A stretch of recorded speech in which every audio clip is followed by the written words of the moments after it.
Hello students, welcome to my channel. तो बच्चों, पिछली क्लास में हमने सर्किट डायग्राम और इलेक्ट्रिकल सिंबल के बारे में पढ़ा था। आज मैं आपसे एक इंटरेस्टिंग क्वेश्चन पूछना चाहती हूँ। अगर हम कॉपर वायर की जगह प्लास्टिक की वायर लगा दें तो क्या बल्ब ग्लो करेगा? और इलेक्ट्रिक वायर को प्लास्टिक या रबर से कवर क्यों किया जाता है? क्या सभी मटेरियल इलेक्ट्रिसिटी को पास होने देते हैं? आज हम इसी बात को समझेंगे और जानेंगे कि कंडक्टर्स और इंसुलेटर क्या होते हैं और हमारे डेली लाइफ में इनकी क्या इंपॉर्टेंस है। तो यहाँ पे एक एक्टिविटी दे रखी है बच्चों। तो उस एक्टिविटी की हेल्प से हम जानेंगे कि किन मटेरियल से करंट पास होते हैं और किससे पास नहीं होते। तो ये हमारे पास है electrical conductors and insulators. Okay, तो बच्चे इसमें क्या है, क्वेश्चन पूछ रहे हैं आपस में कि why did we use metal wires for making the electric circuit. कहते हैं, ये लड़की क्वेश्चन पूछ रही है कि हम किसी भी इलेक्ट्रिक सर्किट को बनाने के लिए मेटल वायर का यूज़ ही क्यों करते हैं। Can we not use some other material, क्या हम कोई और मटेरियल यूज़ नहीं कर सकते वायर बनाने के लिए। And also why are electric wires covered with the plastic और रबर, जो इलेक्ट्रिक वायर्स होती हैं वो प्लास्टिक से कवर क्यों होते हैं, प्लास्टिक या फिर किसी रबर से कवर क्यों की जाती हैं। तो जानते हैं इसका answer.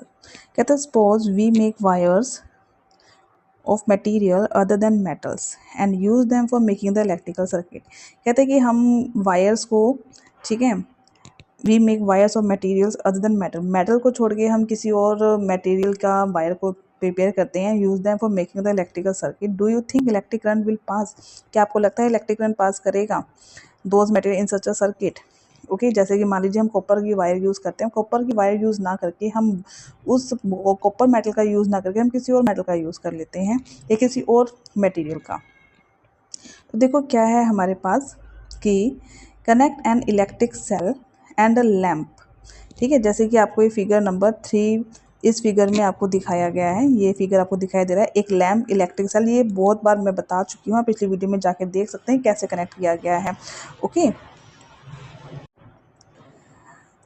While leaving the two ends of the wire free as shown in figure, हमने सेल और लैम्प को कनेक्ट करना है लेकिन उसको दो एंड को हमने फ्री छोड़ देना है। ओके, उसके बाद क्या है, touch the two ends to free end of the wire momentarily. तो अब हमने क्या करना है, ये जो भी फ्री एंड छोड़े हुए हैं इसको हमने मतलब कि वन बाय वन जो भी हमारे मटेरियल्स हैं उनके साथ टच करवाना है। And does the lamp glow, lamp glow करेगा या नहीं करेगा ये टेस्ट करना है हमको, हमारा एक टेस्टर बन गया।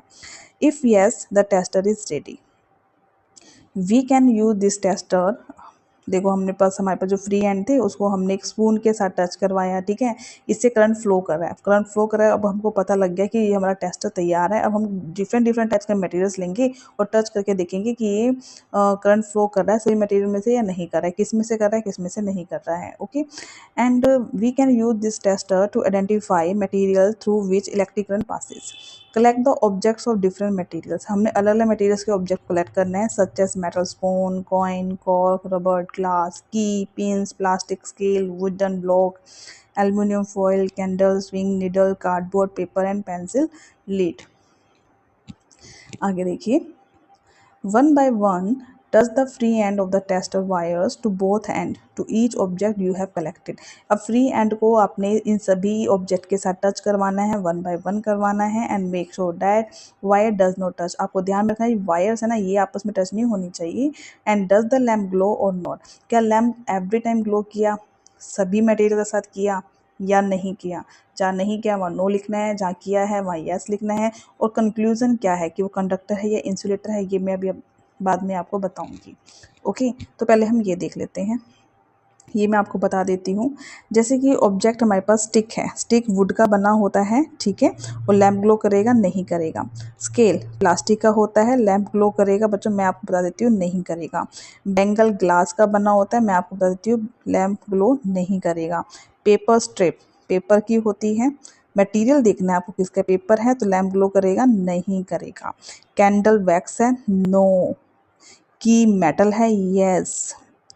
ओके, इरेजर और रबड़, ठीक है, इरेजर जो है रबड़ का बना होता है तो इसका भी आंसर आएगा नो। कंक्लूजन, कंडक्टर है क्या इंसुलेटर है, ठीक है। अब पहले हम कंडक्टर इंसुलेटर जान लेते हैं क्या होता है, उसके बाद हम कंक्लूजन पे आएंगे। कहता है कि analyse your observation, did the lamp glow for all materials. कहता है अपनी ऑब्जर्वेशन को एनालाइज करें और ये बताएं क्या सभी मटीरियल्स पे लैम्प ने ग्लो किया था। The lamp glow for the some materials only. This means that electric current can pass easily through the some materials but not through the others. इसका मतलब क्या है कि जो इलेक्ट्रिक करंट है वो कुछ ही मटीरियल्स पे पास करेगा, सब में नहीं करेगा। The material through which electric current can flow, ठीक है, आपको ध्यान में रखना है। The material through which electric current can flow easily, ऐसे मटेरियल जिनसे इलेक्ट्रिक करंट ईजिली फ्लो कर सकता है, that is called the good conductors और कंडक्टर्स ऑफ इलेक्ट्रिसिटी। उसको हम गुड कंडक्टर्स बोलेंगे या फिर कंडक्टर्स ऑफ इलेक्ट्रिसिटी। तो यहाँ पे आपके पास क्वेश्चन बन जाता है what are conductors, what are conductors. Okay, उसका अपोजिट कर दीजिए बच्चों। The material through which current can not pass through, can not pass easily या can not pass, okay, are called the insulator और you can see that poor conductor of electricity. यहाँ पे हमारे पास क्वेश्चन बनता है कि what are insulators, what are insulators. Okay, what are insulator, give some example also. पीछे वाले क्वेश्चन में भी आप एग्जाम्पल लिख सकते हैं। So based on your observation now you have recorded the table 3.3, conclude which materials are conductor of electricity and which are insulator। अब हम बता सकते हैं कि कौन से मटेरियल जो हैं कंडक्टर हैं, कौन से इंसुलेटर हैं। तो ये हमारे पास है जैसे जिसमें से करंट पास नहीं करेगा, तो ये हमारे पास इंसुलेटर हो गया। Would is poor conductor of electricity, plastic भी पुअर है तो ये भी इंसुलेटर हो गया, ग्लास भी इंसुलेटर हो गया, हमारे पास पेपर भी इंसुलेटर हो गया, wax also insulator, matter is conductor, rubber is insulator. Okay, बाकी जो 2 हैं पॉइंट नंबर 8, 9 ये आप फिल कर सकते हैं योर सेल्फ नाउ। उसके बाद हमारे पास क्या है, from your observation Table 3.3, you would have realized that metals are conductor of electricity, thus are used for making the wires। तो metals जो हैं conductors होते हैं इलेक्ट्रिसिटी के, इसलिए हम उसका यूज़ वायर्स बनाने के लिए करते हैं, ठीक है। और जो भी वायर हम बनाते हैं कि जो सी मटेरियल के, उसके ऊपर हम क्या लगाते हैं, प्लास्टिक कवरिंग करते हैं ताकि वो, जिसके कारण हमें करंट ना लगे। तो silver, copper are good conductor of electrical, good are best electrical conductor however for making the electric wires, ठीक है। सिल्वर, कॉपर और गोल्ड ये बेस्ट इलेक्ट्रिकल कंडक्टर्स होते हैं जिनका हम इलेक्ट्रिकल वायर बनाने में यूज़ करते हैं, but mainly we use the copper. Reason क्या है, because it is comparatively lower cost, इसका कॉस्ट कम होता है, एंड एबिडेंट सप्लाई, अधिक से अधिक मात्रा में सप्लाई भी किया जा सकता है। Different types of electrical wires are use for different uses. अलग अलग प्रकार के इलेक्ट्रिकल वायर्स का यूज़ हम अलग अलग यूज़ में करते हैं। Okay, so table number 3.3, you would have also realized that plastic, rubber and ceramic are electrical insulator। Have you now understood why wires are covered with those materials। अब आपको समझ में आ गया होगा कि वायर जो है वो मेटल की क्यों बनी होती हैं, उनके ऊपर प्लास्टिक कवरिंग क्यों होती है।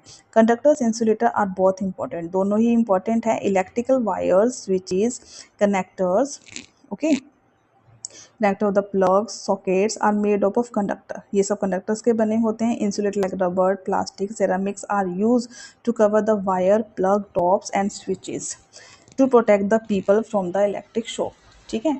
इसका यूज़ लोगों को, पीपल को इलेक्ट्रिक शॉक से बचाने के लिए किया जाता है। आपको क्या सावधानी बरतनी है कि our body is conductor of electricity, हमारी बॉडी भी इलेक्ट्रिसिटी है, कंडक्टर ऑफ इलेक्ट्रिसिटी है, गुड कंडक्टर ऑफ इलेक्ट्रिसिटी है। Electric current passing through our body may cause severe injury, ठीक है। जब इलेक्ट्रिक करंट हमारी बॉडी से पास होगा तो हमें बहुत ज़्यादा इंजरी हो सकती है, इवन डेथ भी हो सकती है। Always handle electrical appliances with care, ठीक है। जितने भी इलेक्ट्रिकल अप्लायंसेज को ध्यान से उसका यूज़ करें। नेवर टच द स्विचेज और प्लग विद वेट हैंड, गीले हाथों से स्विच को नहीं टच करना है। और use the electrical devices in the wet areas, okay. और किसी भी गीले स्थान पर आपको इलेक्ट्रिकल डिवाइस का यूज़ नहीं करना। और handle equipment with damage insulation broken plugs, जितने भी आपके पास कोई भी इंसुलेशन अगर आपको डैमेज हो चुका है, प्लग ब्रोक हो चुका है तो उसको टच ना करें, ओके। आगे देखिए, कहता है have you ever wondered how the electricity from the cell or battery is different from the electricity coming from a wall socket. कहता है जो सेल और बैटरी से जो इलेक्ट्रिसिटी प्रोड्यूस होती है वो डिफरेंट कैसे है। Electricity from the batteries usually power small device, जो छोटे छोटे डिवाइस होते हैं, लाइक घर में जो घड़ी होती है, ठीक है, और भी जैसे रिमोट कंट्रोल हो गया, इनके अंदर जो हम सेल और बैटरी का यूज़ करते हैं, मतलब स्मॉल पावर के लिए, और जिसको हम बोलते हैं this type of it is called the DC, मतलब कि डायरेक्ट करंट, इसे हम बोलेंगे direct current. In contrast the electricity from the power plant, जो पावर प्लांट्स, बड़े बड़े पावर प्लांट्स बने होते हैं बच्चों सिटी के अंदर, ठीक है, that come to the wall socket is known as the alternating current. जो हमारे घरों में बिजली आ रही है वो पावर प्लांट से आ रही है, ठीक है, वो होता है अल्टरनेटिंग करंट होता है, and can run the largest appliances, और जो कि बड़े बड़े अप्लायंसेज में यूज़ की जाती है, ठीक है।